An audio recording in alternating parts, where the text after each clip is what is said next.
Hey, it's David from Vacation Tracker here, and in this quick tutorial, we're going to show you how you can submit or edit leave requests for a past date. Admins and approvers can already add leave for a past date at the behest of their users, but if you want to have that ability for all users within your organization, you just need to ensure that the setting is turned on at the policy level. To get started, as usual, you're going to want to make sure that you're logged into your own Vacation Tracker account. From the dashboard, you have two ways in which you can modify your leave policy settings. You can go to the left-hand menu, open up Leave Setup, and then click on Leave Policies to see all your leave policies across all your locations. Alternatively, you can go back to that menu, click on Locations instead, then click on Edit for the location card in which you'd like to make changes, then on the Leave Policies tab, then on Edit.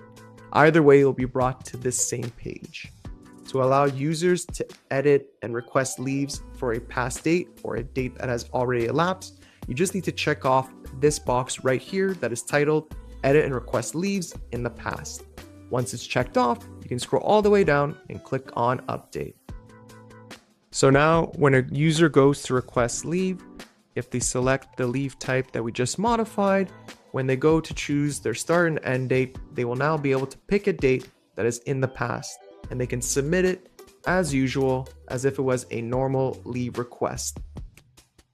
And the same logic applies whether you're using Microsoft Teams, Slack, or even our mobile app to request time off.